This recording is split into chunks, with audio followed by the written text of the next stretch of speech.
Kalau Yesus sudah menyelamatkanmu, apa yang kamu lakukan dengan kabar baik ini? Mengapa begitu sulit untuk menyampaikannya kepada orang lain? Yesus memberikan amanat agung setelah kebangkitannya. Dia tidak hanya berkata, "Pergilah." Dia juga berjanji, "Aku menyertai kamu senantiasa." Misi membagikan iman kita itu bukan tentang kemampuan kita sendiri, tetapi mengenai kehadiran Yesus yang berjalan bersama dengan kita. 1 Petrus mengajarkan bahwa sebelum kita berbicara tentang Yesus, kita perlu menunjukkan karakter Yesus. Hidup dalam kasih, membangun persatuan, menjadi berkat, bahkan kepada orang yang tidak memperlakukan kita dengan baik. Seringkali, hidup kita adalah khotbah pertama yang orang lain amati.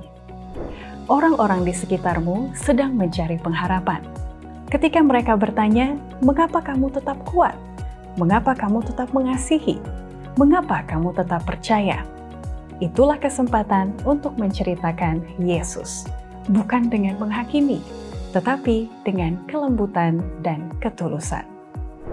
Hari ini, pikirkan satu orang yang Tuhan tempatkan dalam hidupmu. Bagaimana kamu bisa menunjukkan kasih Kristus kepada orang ini pekan ini? Mari ikuti pelajaran ke-12 kuartal kedua tahun 2026 dengan topik Membagikan Dia.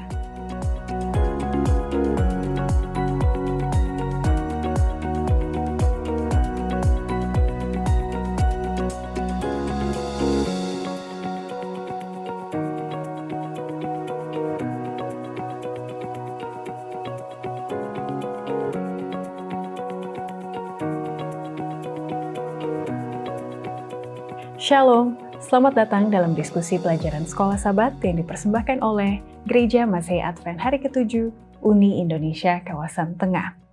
Mari kita bagikan video pelajaran Sekolah Sabat ini, supaya menjadi berkat dan menjadi satu aplikasi dari pelajaran pekan ini dengan topik Membagikan Dia.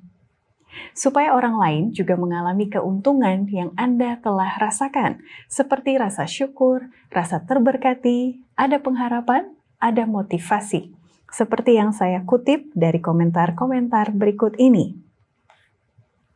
Satu pelajaran yang benar-benar memberi petunjuk kepada kita untuk bergantung harap hanya kepada Yesus Kristus.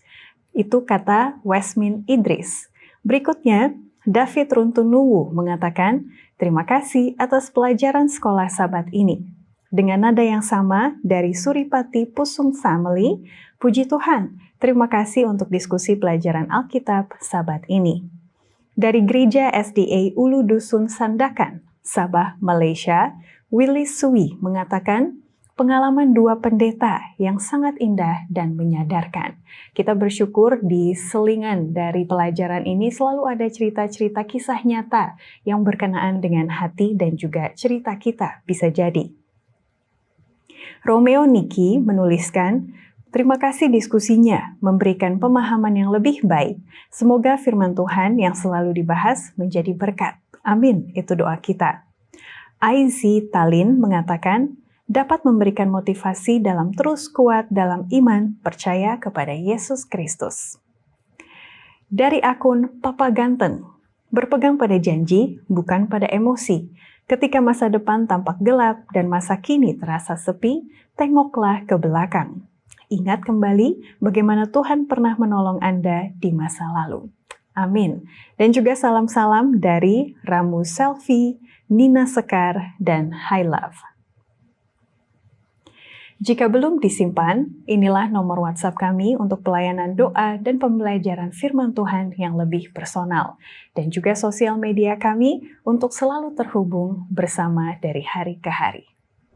Mari kita sambut dua narasumber kita yang telah hadir di studio Uni Indonesia Kawasan Tengah. Pendeta Daniel Taja, Gembala Jemaat Upper Room Jakarta, dan Pendeta Guta Mahaedi, Direktur Kesehatan Rumah Tangga dan APM di Uni Tengah ini. Shalom Bapak Pendeta. Salam Ivy, salam pemirsa.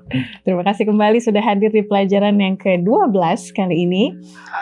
Saya lihat sudah keluar dari zona gelap.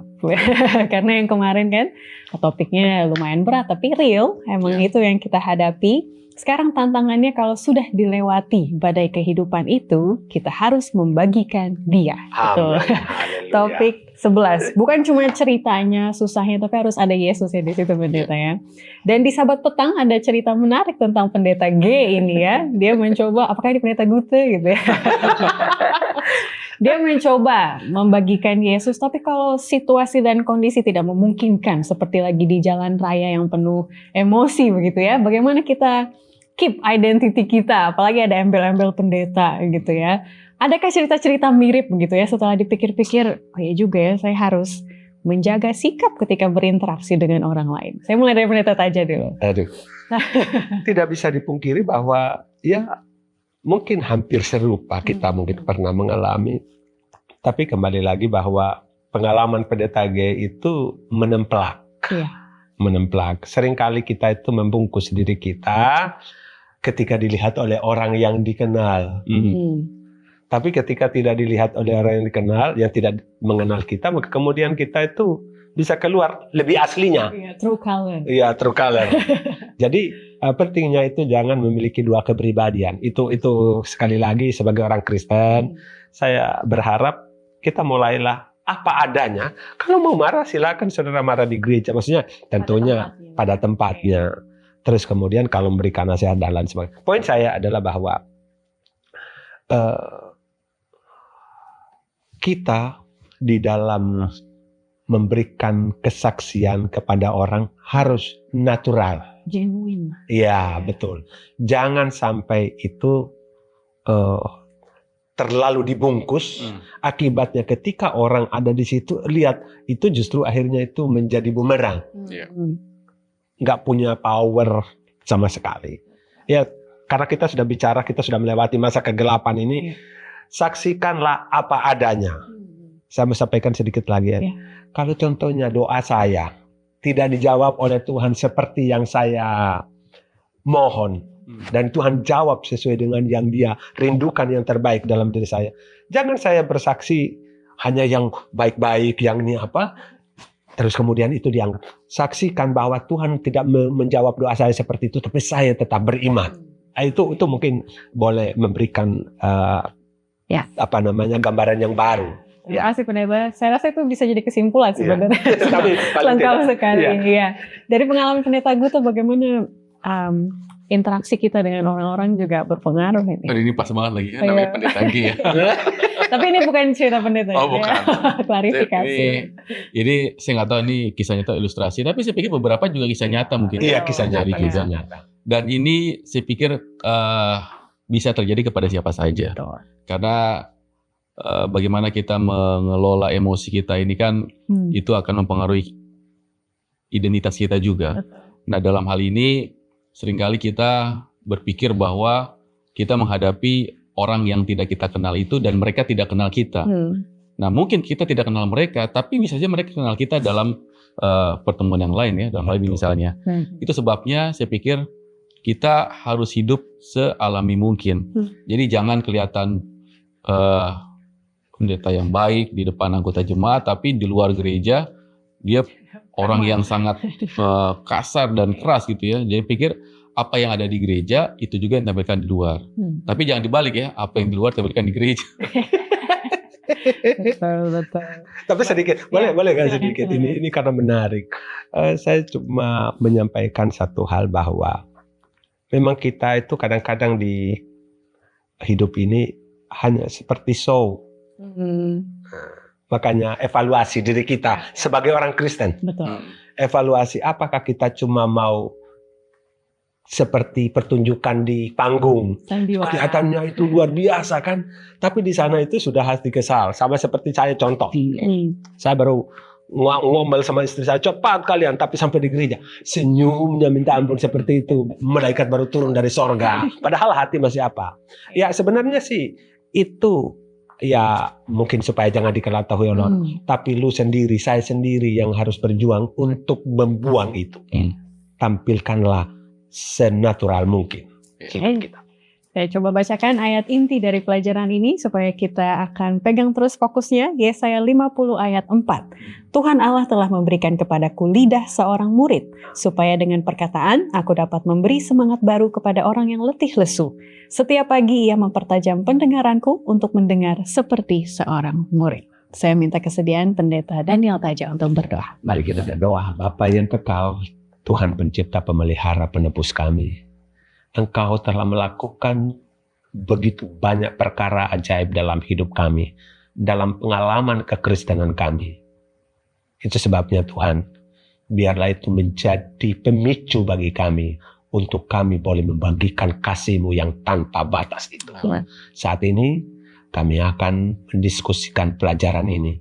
Biarlah pelajaran ini adalah pengalaman kami, sehingga tidak terjadi kemunafikan dalam kehidupan kami sebagai orang Kristen. Dan apa yang kelihatan, itulah diri kami apa adanya. Terima kasih Bapa. Kau mendengar doa kami, dalam nama Tuhan Yesus kami berdoa. Haleluya. Amin. Amin. Terima kasih sekali. Datang dengan apa adanya. Kalau masih tidak mengerti boleh bertanya, begitu ya. Jadi ini pertanyaan dari dua pemirsa. Saya arahkan kepada Pendeta Guto terlebih dahulu. Ada Bapak Silvestan Pantau. Beliau menanyakan bagaimana kita dapat benar-benar memahami maksud kasih karunia, dosa, dan hukum Tuhan. Kalau pada praktiknya orang lebih mengutamakan kasih, gitu ya. Bisa kok diampuni, lakukan lagi saja dan lain-lain. Boleh tanggapannya Pendeta? Saya pikir kasih karunia itu bukan berarti izin untuk kita terus melakukan kesalahan dan dosa. Amin. Justru kita harusnya melihat ketika kasih karunia ini sudah diberikan pada kita, tidak ada alasan kita untuk melanjutkan kehidupan yang salah. Kenapa? Karena kasih karunia itu tidak gratis kan?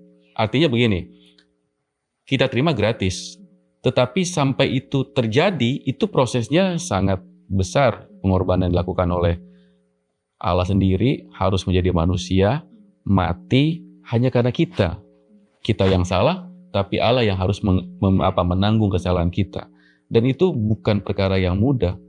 Jadi semakin kita menyadari akan kesalahan kita, harusnya semakin kita bersyukur untuk kasih karunia.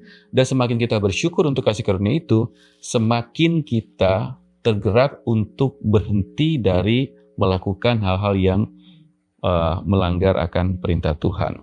Karena di dalam Yohanes 14 ayat 15 ini dikatakan, jikalau kamu mengasihi aku, kamu akan menuruti segala perintahku.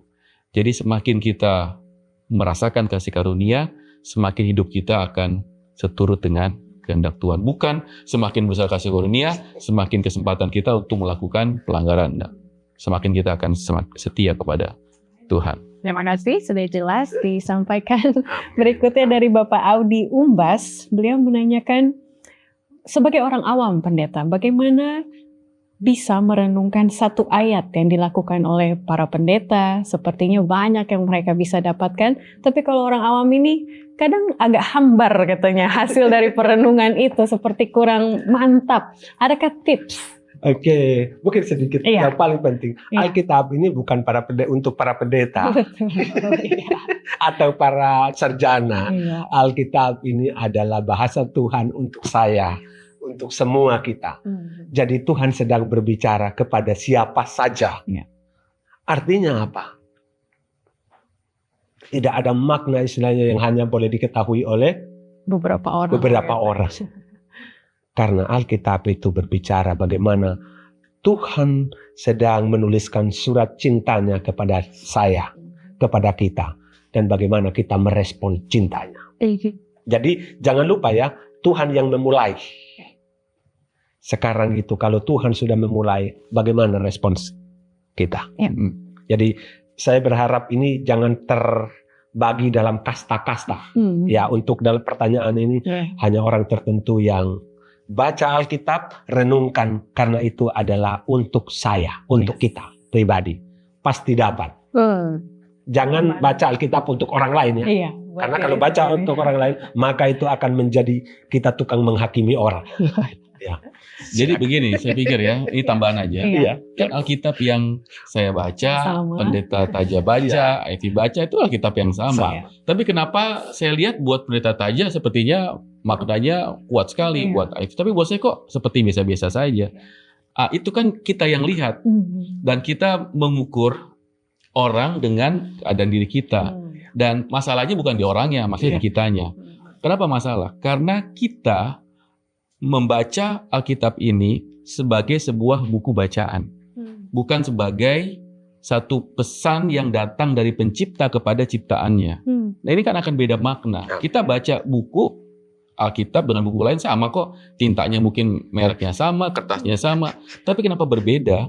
Karena konsep Alkitab itu bukan dibuat oleh manusia, tapi datang dari pikiran Allah untuk diberikan kepada manusia. Dan ini kenapa ketika kita baca Alkitab, kita nggak bisa baca dengan kemampuan berpikir kita. Kita harus minta Roh Kudus untuk menuntun pikiran kita. Karena Roh Kudus yang datang dari Allah sendiri adalah Roh Kudus yang akan memampukan kita memahami apa yang Allah pikirkan untuk menjadi kebaikan kita. Jadi dengan iman kita amini apa yang kita sudah dapatkan, walaupun mungkin biasa aja sebenarnya poinnya, tapi siapa tahu sambil hari itu berjalan, Roh Kudus nanti akan ingatkan gitu ya. Ya, jadi ingat aja satu. Udah baca Alkitab itu pesannya. Kasih Allah sama kamu. Kasih Allah sama saya. Ingat. Dan bagaimana saya merespon untuk supaya mengasihi Allah dan mengasihi sesama. Kan sederhana begitu. Ya, silakan. Oke, terima kasih sekali. Kami tetap tunggu pertanyaan-pertanyaan berikutnya. Tolong disampaikan, kami akan tanggapi di kesempatan mendatang. Kita akan mendalami pelajaran kali ini kembali lagi tentang membagikan dia, tentang bersaksi, gitu ya. Semua orang punya cerita, tapi kadang cerita itu tidak tersampaikan. Banyak alasannya begitu ya. Saya mau tanya ke Pendeta Gute dulu, apalagi yang saya perlukan selain cerita saya, modal ya, supaya saya bisa bersaksi. Saya pikir begini ya. Apa yang paling berkesan buat saya ketika mendengar atau menyaksikan kabar berita dari orang lain adalah apa yang orang itu alami dengan cerita itu. Karena gini, kita bisa mendengar dongeng yang kata-kata yang sangat bagus, yang sangat cerita kriminal. Tapi dari pembawa cerita, bukan dari orang yang mengalami peristiwa itu. Ini akan sangat beda maknanya. Akan lebih kuat adalah ketika kita mendengarkan kesaksian dari orang yang mengalami. Nah, kalau itu kita balikkan, kita sebagai pembawa berita, pekabaran yang paling kuat itu adalah bukan orang yang menyaksikan, orang yang mengalami kita saksikan, tapi apa yang kita alami kita ceritakan ke orang lain. Nah, dalam hal pelajaran kita pada pekan ini, kita akan berbicara mengenai bersaksi, membagikan bukan apa yang orang alami, membagikan apa yang kita alami, yang kita rasakan berkaitan dengan hubungan kita dengan Tuhan. Dan kalau ini kita sampaikan, sudah pasti itu akan memiliki pengaruh yang lebih kuat daripada sekedar, oh kemarin saya lihat Pendeta Daniel Taja mengalami mujizat yang luar biasa. Orang akan, oke. Tapi kalau kemarin saya betul-betul dalam keadaan yang sulit, tapi Tuhan telah menolong saya, itu akan beda pengaruhnya ya. Betul sekali. Dan di sini dikatakan, ingatlah amanat agung itu. Dengan kata lain, saya pernah mendengar ya pendeta mengatakan, His calling is enabling. Jadi artinya setiap perintah itu diberikan dengan sebuah janji. Jadi kalau Allah mengatakan kabarkanlah berita baik itu, ada kuasa nanti yang diberikan ketika kita menjalankannya. Sedikit mungkin sebagai lanjutan daripada apa yang sudah disampaikan oleh Pendeta Gute. Yang pasti adalah kuasa itu dari Tuhan telah diberikan untuk bersaksi. Amin. Saksi apa? Ya, Pak Pendeta Gute tadi sudah sampaikan. Your experience with God. Pengalamanmu bersama dengan Tuhan. Ya, jadi jangan lupa, jangan sampai nanti hanya kayak udah cukup sampai di sini. Jangan lupa. Yesus katakan, kepadaku telah diberikan segala kuasa di sorga dan di bumi. Karena itu pergilah jadikanlah semua bangsa muridku dan baptiskanlah mereka dalam nama Bapa dan Anak dan Roh Kudus dan ajarkanlah mereka melakukan segala sesuatu yang telah kuperintahkan kepadamu dan ketahuilah aku menyertai kamu senantiasa sampai kepada akhir zaman. Itu sebabnya kita bukan hanya menyampaikan pesan, tapi kita menjadi saksi. Saksi itu kan orang yang hadir atau merasakan pengalaman dalam sebuah peristiwa kan. Tapi kalau membawa pesan, dia bisa aja hanya melihat, mendengar suatu peristiwa dari disampaikan oleh pada orang lain. Atau bahkan pendeta kalau membawa pesan tuh surat ditulis, diamplopin bawah. Dia nggak tahu isinya apa. Dia nggak tahu apa. Bukan dititipin Dititipin. Ya. Betul sekali. Makanya kita diajak untuk merenungkan satu nyanyian. Nah ini kalau soal nyanyi saya pasti kayak pendeta aja ya. Redeem. Bahasa Indonesia ya Pak Pendeta? Aku Sudah ditebus oleh darahnya. Apa message dari lagu itu bagi kita supaya lebih berani bersaksi? Kecuali kita telah mengalami pengalaman penebusan. Bagaimana kita diangkat. Ya, diangkat.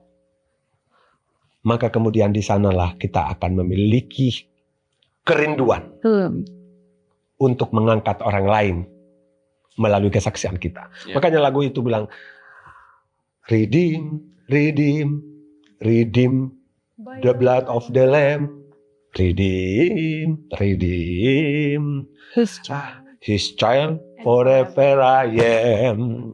Waduh, Amen. kita sudah diselamatkan dan kita menjadi anak-anaknya. Luar biasa. Jadi sekali lagi, setiap syair, setiap kata-kata bukan hanya sekedar pengalaman orang, tapi jadikan itu pengalaman kita yang memampukan kita untuk bersaksi bagaimana Tuhan mengangkat kita. Dan inilah kesaksian itu, bahwa saya sudah ditebus oleh darahnya. Amin. Kita bukan, saya mau bagikan kabar baik. Apa itu?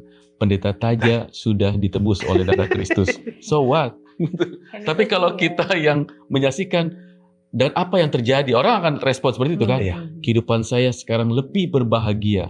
Tapi kamu masih dalam keadaan yang susah. Ya, keadaan tetap susah. Tapi saya memiliki hati yang gembira. Kan kira-kira itu yang kita bisa saksikan. Itu yang tapi kalau orang lain kita nggak tahu. Terus setelah itu apa yang terjadi Pendeta Taja? Kalau saya nggak tahu setelah itu. Tanya ke orang. Sedikit lagi. Makanya saya pikir itu, setelah saya meng-compare tadi ya, nyanyian Musa itu nyanyian apa sih? Nyanyian kemenangan itu nyanyian apa sih? Daud, Musa. Iya. Adalah pengalaman keselamatan pribadi yang dilakukan oleh Allah kepada saya. Dan pasti beda. Kita satu dengan yang lain gak mungkin sama isi syairnya. Karena disitulah menjadi pengalaman pribadi penyelamatan Tuhan, karya penyelamatan Tuhan dalam hidup saya. Semoga sudah mulai tersemangati. Kita akan lanjutkan setelah yang satu ini untuk melihat apa yang memotivasi Yesus untuk setiap hari bersaksi bagi Tuhan.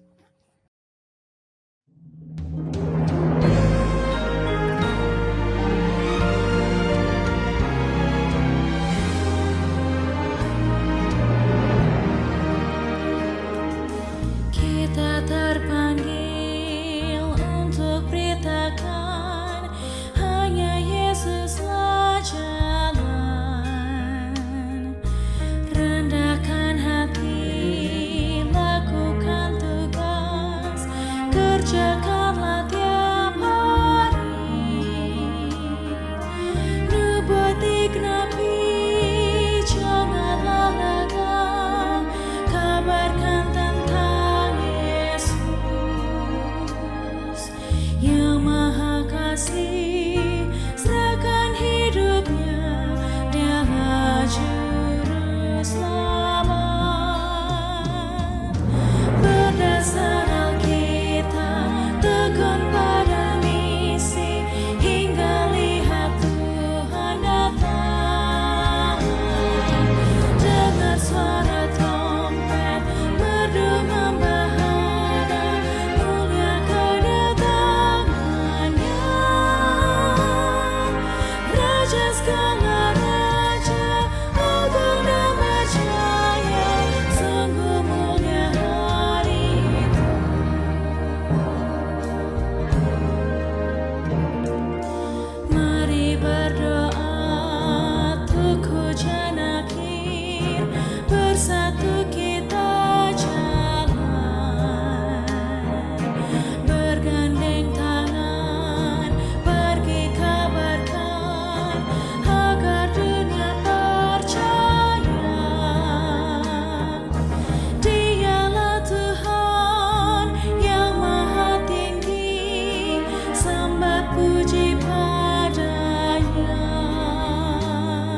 Terima kasih masih bersama dengan kami. Sekarang kita akan lihat mengenai Yesus sendiri. Bagaimana setiap hari inilah makanan hariannya. Kemanapun dia berada, dia mau bersaksi bagi Allahnya. Apa yang menjadi motivasi pendeta? Karena tidak kita pungkiri, bersaksi terutama kalau ceritanya terlalu personal, itu menguras energi dan emosi juga begitu ya. Walaupun kita berusaha menyampaikan keagungan Tuhan, tapi ini kan cerita pribadi juga gitu ya. Apa yang bisa mendorong Yesus untuk melakukan hal itu? Tentu kalau dari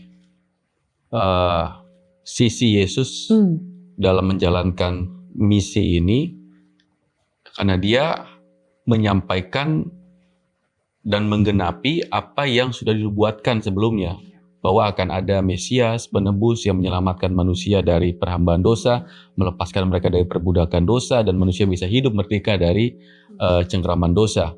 Dan ini yang Yesus lakukan dari waktu ke waktu, melalui berbagai cara ya. Dia mingle, dia menghibur, dia menyembuhkan, dia berkhotbah, dan sebagainya.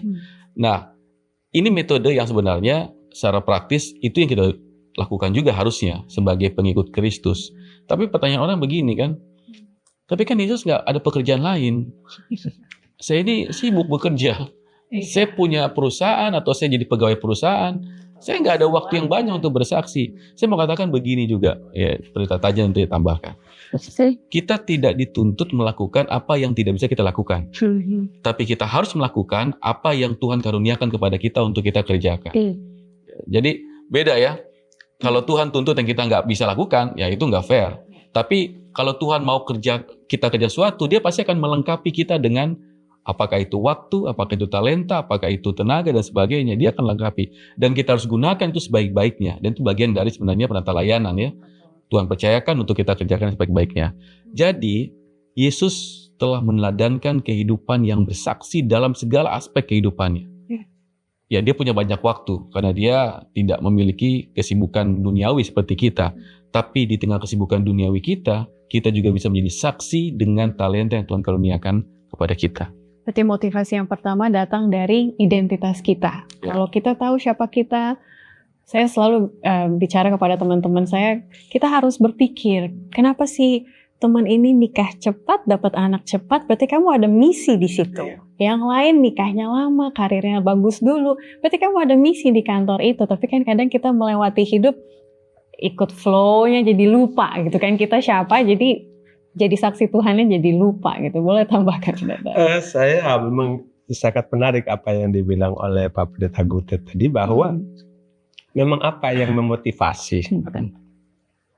Bisa kebayangkan karena kita itu kadang-kadang memang menjadi orang yang selfish.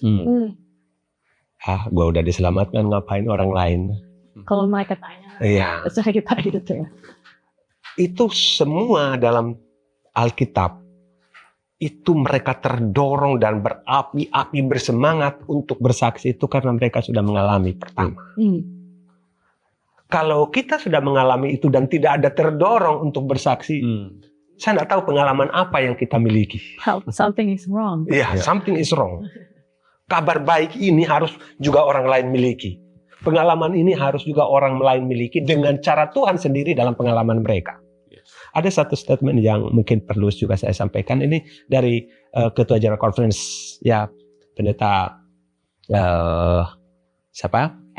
Ayrton. Dia bilang begini, kita dipanggil bukan untuk bekerja bagi Tuhan, tetapi kita dipanggil supaya Tuhan bekerja melalui kita. Ini luar biasa ini. Artinya jangan dipikir bahwa kita seperti yang Pak Pendeta, saya kan nggak ada waktu, saya kan sudah bekerja di ini. Jangan lupa, Tuhan sedang bekerja melalui engkau di kantormu, di perusahaanmu, di sekolahmu, di PCM-mu. Ya, itu kenapa Tuhan kasih kita pekerjaan itu untuk bersaksi di situ. Ingat, iya betul sekali. Jadi Tuhan yang bekerja, tapi izinkan diri kita digunakan oleh Tuhan untuk bekerja. Jadi jangan dibalik ya. Jangan dibalik. Jadi gara-gara pekerjaan kita jadi alasan untuk tidak bersaksi. Iya, seolah-olah kita yang berjasakan sama Tuhan nanti. Ini Tuhan sedang memberikan mengorbankan waktu untuk Tuhan. Itu disitulah kita mengerti kata umat Tuhan gereja mula-mula. Mereka bilang sebab tidak mungkin bagi Wah, kami luar biasa. untuk tidak berkata-kata. Yohanes bilang begitu. Yes. Sebab tidak mungkin Tidak bagi mungkin. kami tidak menyampaikan apa yang kami lihat, yang kami dengar. Karena kami adalah saksi mata. Ya. Dan itu adalah khotbah pertama itu Petrus itu yang panjang itu, Kisah pasal 4. Betul. Tapi ada syaratnya. Harus dengan kasih. Tidak boleh memaksa. Ini mungkin kita terlalu sering jadi salesman, saleswoman kali ya. Harus beli gitu ya. Gimana pendeta itu? Oke, ini menarik memang. Menarik sekali karena kan kadang-kadang kan kita terdorong oleh sebuah Terlalu semangat kah? target. Oh, ini dia. ini mudah-mudahan kita tidak ada yang Iya. target. Salah artikan, ya. Memang kita harus terdorong untuk target supaya Injil itu sampai ke semua orang. Tapi pekerjaan penyelamatan dan pertobatan itu adalah bagian dari Roh Kudus. Iya. Jangan ambil bagiannya. Biarkan Roh Kudus yang bekerja. Jadi sekali lagi, bagaimana kita hanya menyampaikan dengan penuh kasih. Saya mau bersaksi sedikit mungkin boleh. Bagaimana saudara-saudara, hari Sabat lalu datang teman-teman dari Puncak, ada 14 orang mereka bergereja di Upper Room. Kasih menghasilkan pertobatan. Dan kami hanya melayani mereka. Saya melayani mereka itu bikin Bible study itu hanya beberapa hari di pertengahan bulan Januari ini. Keluarganya baru datang dari negara mereka lagi sekarang, 3 orang lagi diajarkan lagi oleh teman-teman di sana. Dan mereka begitu luar biasa. Apa yang mau saya sampaikan adalah kasih akan direspons dengan kasih. Tetapi kalau dipaksa, ya itu tidak akan bertahan lama. Ya, ada statement bahasa Inggris itu, love begets love, respect begets respect. Iya. Nggak mungkin kita paksakan gitu ya. Tapi sedikit Ya, lagi. silakan. Yang menarik adalah ada teman pendeta bilang, tapi ada juga katanya itu sebagian orang itu harus ditakut-takuti supaya orang itu apa? Supaya orang itu merasa bahwa dia perlu pertobatan. Nah, itu kalau yang suka menakut-nakuti siapa sih? Yang suka menakut-nakuti itu adalah setan. Kalau kamu begini, kamu akan begini. Dan itu seperti itu. Iya. Ya. Jadi pendekatan Yesus ketika dia menjangkau orang di saat itu, saya pikir itu metode yang kekal ya, yang bisa digunakan dalam segala waktu. Dan memang itu Tinggal, pasti kekal. kemudian penuhi kebutuhannya, dan setelah itu sampaikan kabar itu. Menangkan kepercayaan dan ikutlah. Dan saya pikir itu metode yang digunakan sepanjang waktu. Selama dunia ini ada, itu cara yang tidak pernah gagal gitu ya. Nah, Betul. yang masalah itu adalah kalau sudah bicara soal sesuatu yang dipaksakan. Jadi gantinya orang akan simpati dengan pekabaran ini, justru jadi antipati. Ini masalah. Makanya pendekatan yang benar juga perlu dilakukan. Jadi bukan sekedar semangat, tapi juga harus ada metode yang benar dan tepat. Di pelajaran hari Selasa ada banyak tips yang diberikan gitu ya, supaya kita paling tidak berani untuk memulai. Ada tidak yang pendeta mau tekankan, yang pendeta rasa ini sangat penting, atau jangan lupa, jangan salah gitu, silakan. Ya, yang pertama dari saya itu adalah tips yang pertama. Ya. Yang paling berkuasa adalah bagikan, saya sudah sampaikan tadi itu, bagikan secara jujur. Cara jujur. Pengalaman. Karena kalau engkau tidak bagikan secara jujur, cepat atau lambat, kesaksianmu justru menjadi bumerang. Itu yang pertama. Yang kedua adalah, ya saya tambahkan aja daripada apa yang ada di sini. Yang paling penting adalah, salah satu yang kedua ini adalah, jangan lupa, ketika engkau memberikan kesaksian, jangan cuma sekali. Follow up ya. Follow up. Ya. Kenapa kadang-kadang kita punya pelayanan dan kesaksian itu menjadi hambar? Karena cuma sebentar. Kecuali kita sudah melakukan sesuatu berapa lama, ya Tuhan Yesus bilang kalau sudah terlalu lama juga di situ ya, tebaskan kakimu dan pergi. Tapi kadang-kadang kita tidak melakukan sepatutnya, kita sudah pengen mau Kebaskan kaki. hasil lah ini Iya. juga. Instan. Ya, instan. Saya cerita dulu pengalaman silakan. lagi. Ada cerita. Pengalaman kami, bagaimana itu tips untuk bersaksi kepada orang itu. Pertamanya itu sampai 2 tahun lebih baru kemudian ada yang mulai merespons. Dan setelah 2 itu tahun, ya 2 tahun lebih. Wow. Tapi kalau saya ceritakan lebih lanjut nanti itu berurusan dengan Pangandaran. Oke, lanjut. Yang pada tahu tanggal- tahu aja. Itu sudah menjawab pertanyaan nomor 4 di hari Jumat. Iya. Bagaimana memulai gitu ya. Jadi mulainya cerita saja tapi di follow up. Begitu ya. Bangun hubungan supaya tidak hanya bertemu mungkin di gereja tapi di luar. Jadi saya ceritakan lagi satu. Mhm. Waktu saya pulang dari Filipina 2 tahun lalu, kami tahun 2025 yang lalu, saya bertemu dengan kita. Saya bertemu dan duduk dengan seorang orang India, tapi dia dari London, dan sampai sekarang kami komunikasi. Puji Tuhan. Padahal dia dalam tanda kutip ateis. Sampai sekarang masih komunikasi dengan. Artinya bangun hubungan itu tidak cepat istilahnya, itu membutuhkan waktu. Yes. Dan saya juga sekarang jadi agak semangat bersosial media, walaupun kalau sendiri saya suka males gitu postingnya, tapi saya rasa kalau Tuhan percayakan pelayanan di mana-mana, lalu saya gimana ya supaya bisa connect dengan anak-anak muda yang sudah pernah saya temui, paling nggak di sosial media saya mau kasih kekuatan lah, at least seperti itu. Kalau dari pendeta apa yang efektif selama ini? Bagi saya, Roh Kudus itu akan sangat berperan dalam menyampaikan kesaksian kita. Itu sebabnya langkah pertama saya pikir yang harus kita lakukan adalah kita berdoa meminta Roh Kudus menuntun kita, memampukan kita dan menguasai kita. Itu yang paling penting. Tanpa ada kuasa Roh Kudus, semua itu seperti cerita yang orang akan dengar juga ya sama seperti yang lain bercerita. Tapi kalau Roh Kudus yang menguasai kita, cerita itu akan punya pengaruh yang besar untuk meyakinkan orang. Kan ini bersaksi ini bukan hanya sekedar menyampaikan pengalaman, tapi juga adalah bagaimana orang itu bisa diyakinkan dengan apa yang kita saksikan, dan itu pekerjaan Roh Kudus. Betul sekali. Kalau kita mau belajar ikut seminar, pasti mereka katakan di akhir bikin panggilan dalam tanda kutip gitu ya. Ini cerita saya, respon kamu gimana? Kurang lebih seperti itu. Dan doa itu bisa kita sampaikan dalam hati sambil bercerita gitu. Oh Tuhan, ini udah mulai serius nih. Kalau boleh Roh Kudus Tuhan bekerja sambil saya cerita. Sedikit. Iya. Berarti nggak kita bercerita? Saya sudah sampaikan mungkin di waktu break time tadi ya. Berani nggak kita bersaksi tentang doa kita yang tidak dijawab sesuai dengan yang kita harapkan? Iya.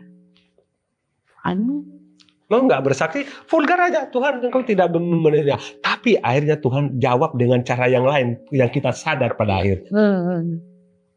Tapi kan biasanya kan kita bersaksi itu memang semua hanya tunggu yang sudah berhasil, yang sudah dijawab oleh Tuhan kan. Tapi saya pernah dengar tuh kesaksiannya dalam acara rumah tangga ya.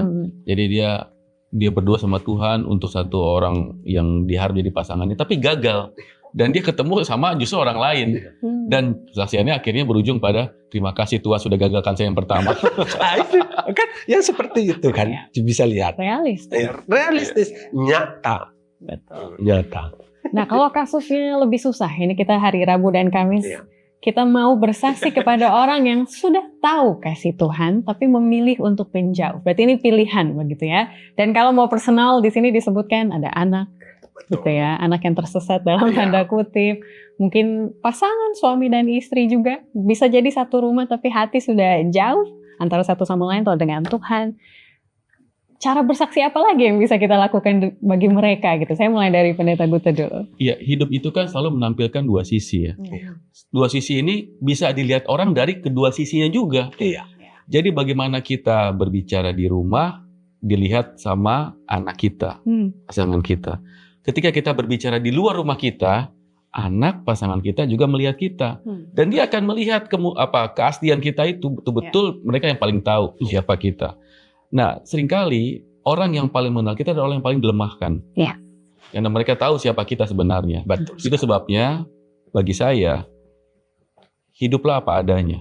Jujur dalam kehidupan itu yang paling penting. Karena orang bukan melihat kita dari apa yang kita bicarakan, tapi dari apa yang kita lakukan dalam kehidupan kita. Amin. Tapi apa adanya bukan berarti ya udah kalau saya jelek ya jelek aja kayak gini gitu kan ya. Tapi apa Berubah. adanya perubahan Yes. saya gitu. Tentu mau itu dicari. kembali kepada bagaimana kita terhubung dengan Tuhan. Kan? Itu dia. Semakin kita terhubung dengan Tuhan, maka kehidupan kita itu akan mengalirkan energi yang datang dari Tuhan. Iya. Atau sama seperti pohon dengan buah yang lebat, tentu karena dia tertanam pada tanah yang subur. Maka hasilnya subur juga. Iya. Jadi hidup kita itu yang kita tampilkan adalah buah. Siap. Buah yang muncul dari hubungan kita dengan Tuhan. Jadi semakin kita terhubung dengan Tuhan, semakin banyak buah yang kita hasilkan dan semakin manis rasanya. Itu yang boleh Pendeta Daniel Taja tambahkan. Kalau saya mau kaitkan dengan pertanyaan nomor 2 di hari Jumat, karena ternyata memenangkan jiwa itu sangat berkaitan dengan hubungan pribadi saya dengan Tuhan. Kalau penuh semangat, berarti kepada orang lain juga kita penuh semangat. Silakan. Satu hal, Ya. Ivy dan pemirsa, Tuhan tidak pernah berhenti berurusan dengan kita untuk keselamatan kita. Itu dulu. Amin. Ya. Walaupun anak itu sudah tersesat, ini mungkin oleh karena saya sebagai orang tua. Iya. Mungkin salah saya menampilkan sesuatu hal, tapi Tuhan tidak pernah capek dan lelah untuk menjangkau dan menyelamatkan dia. Pertanyaannya, dia sudah begitu, apakah saya sebagai orang tua atau saya sebagai anak udah capek saya mendoakan itu? Waktu kepada mereka yang dalam tanda kutip telah meninggalkan Tuhan adalah waktu sebagaimana Tuhan meninggalkan sorga untuk anak satu-satunya di planet bumi ini yang tersesat. Apa poin yang mau saya sampaikan di sini? Seharusnya semakin tersesat dia, semakin banyak kita mengambil waktu bahwa Tuhan perhatian melalui kita kepada dia. Itu poin yang penting, karena itu di pelajaran hari Rabu saya pikir perlu. Sekalipun ingat, pilihan adalah tetap kepada Individu. Tuhan tidak pernah capek, Tuhan tidak pernah lelah, tapi pilihan ada di individu. Saya ingat ada seorang ibu yang sudah lanjut usia, memiliki banyak anak, dan semua anaknya ini tidak seiman dengan dia. Hanya satu yang seiman, lain tidak. Jadi dia selalu berdoa terus. Bahkan sampai nafas terakhirnya dia masih berdoa, Tuhan, biarlah anak-anakku hidup dalam kebenaran. Akhirnya dia meninggal dan tidak terjadi perubahan apapun. Apa yang saya lihat bukan kegagalannya, tapi keteguhan hatinya untuk tetap mendoakan anak-anaknya hidup dalam kebenaran. Kita nggak tahu ya, tahun depan, 10 tahun lagi ada peristiwa terjadi apa, dan itu merupakan jawaban dari Tuhan. Tapi kalaupun tidak terjadi jawaban doa yang seperti diharapkan, dia telah menunjukkan kesetiaannya dalam keselamatan anak-anak. Amin, amin. Itu poinnya sangat luar biasa itu, kata gue. Kalau Tuhan tidak lupa, kita juga jangan sampai lupa kepada orang itu. Saya teringat di Yeskiel 33 ayat 11, firman Tuhan mengatakan, aku tidak berkenan kepada kematian orang fasik, melainkan aku berkenan kepada pertobatan orang fasik itu. Jadi Tuhan tidak pernah berhenti bekerja demi keselamatan. Jadi kita jangan sampai patah semangat dalam hal itu. Kita akan kembali lagi, mari kita simpulkan dan pilih aplikasi untuk pekan ini.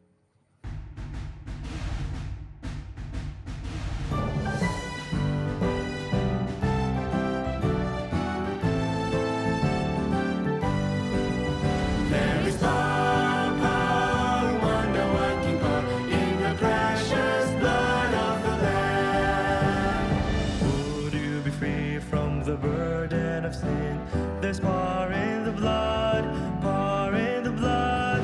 Would you or evil a victory win? There's wonderful power in the blood. There is power, power, wonder-working power in the blood of the Lamb. There is power, power, wonder-working power in the precious blood of the Lamb. Would you be free from your past?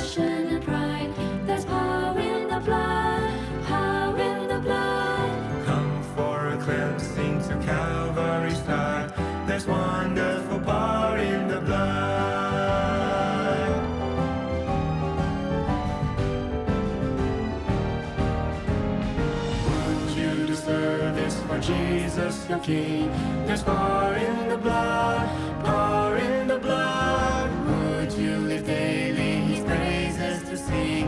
There's wonderful power in the blood. There is power, power, wonder-working power in the blood of the Lamb. There is power, power, wonder-working power in the precious blood of the Lamb. There is power, power, wonder-working power in the blood of the Lamb. There is power, power, wonder-working power in the precious blood of the Lamb. In the precious blood of the Lamb. There is power.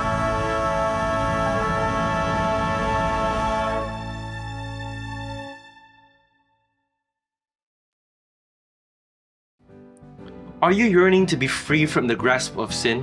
Do you want to experience victory over appetite, over the sins that so easily besets you, over temptations that are almost becoming like second nature? Dear friend, I have good news for you today. And the good news is that there is power for you today, power to overcome, power to enable you to live a life full of purity and holiness. Do you want to know how you can obtain this power? Do you need someone to study with you or pray with you as you seek to obtain this power? Reach out to us via WhatsApp or the email link right here and in the description down below. And remember that there is a power in store for you today.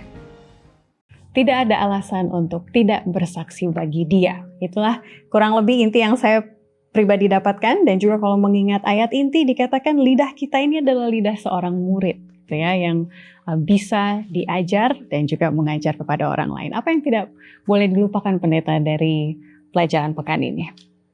Kita selalu ingat bahwa apa yang kita saksikan itu bukanlah pengalaman dari orang lain. Tapi kesaksian yang terbaik itu adalah bagaimana kita mengalami keselamatan, perubahan hidup, dan kehidupan yang telah dibaharui. Dan kalau ini yang kita saksikan, saya pikir nggak ada orang yang meragukan akan cerita kita. Karena bisa saja kalau kita cerita tentang pengalaman orang lain, itu cerita yang dibuat-buat atau yang dikarang-karang. Tapi kalau itu apa yang kita alami, kita rasakan, yang kita lalui, tentu ini akan memberi kekuatan yang berbeda daripada sekedar menceritakan kehidupan orang lain. Iya. Tapi yang paling penting lagi adalah kita harus terlebih dahulu mengalami itu. Dan tanpa pengalaman itu, maka semua akan seperti cerita yang direkayasa, ya dibuat-buat. Jadi kunci paling utama adalah kita perlu memiliki hubungan yang erat dengan Tuhan. Karena hubungan itulah yang kemudian akan menjadi cerita kita, menjadi kesaksian kita untuk kita bagikan kepada orang lain. Betul. Saya ingat Pena Inspirasi mengatakan kalau teori dan doktrin bisa dipatahkan orang. Tergantung pemikiran mereka ya. Tapi kalau pengalaman orang yang nyata, kita mau bilang apa? Dia sudah alami itu kan. Pada praktiknya pendeta, Mission Reach, apa aja? Saya tertarik pada satu statement bahwa mengapa kita bersaksi? Mengapa? Pertanyaan ini. Kita punya tujuan bukan? Mengapa kita men-share dia? Kita punya tujuan. Supaya dia juga, maksudnya Tuhan kita itu bisa dialami oleh mereka yang kita saksikan. Yep. Terus bukan hanya sekedar itu. Kita punya tujuan akhir. Bawalah yang hilang kepada Tuhan Yesus.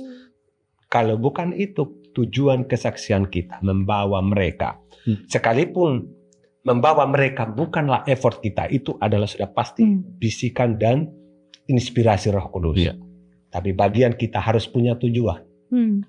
Membawa orang kepada keselamatan daripada Tuhan Yesus Kristus. Bawalah yang hilang. Siapa yang hilang? Bisa di sekitar rumah kita. Bisa di sekitar gereja kita. Bisa dalam rumah kita. Bisa dalam rumah kita. Jangan-jangan aku yang hilang. Itu pertanyaan untuk kita. Refleksi kita bersama. Baiklah, saya minta kesediaan Pendeta Guta untuk berdoa bagi para pemirsa sekalian untuk berani bersaksi. Baik, mari kita berdoa. Bapa dalam sorga, kami berterima kasih Tuhan untuk waktu yang indah. Kami boleh gunakan untuk mempelajari dan berdiskusi dari pelajaran sekolah Sabat di pekan yang ke-12 ini. Tuhan, kami berterima kasih karena Engkau telah memanggil masing-masing kami untuk menjadi saksi Amin. bagi Tuhan di dunia ini.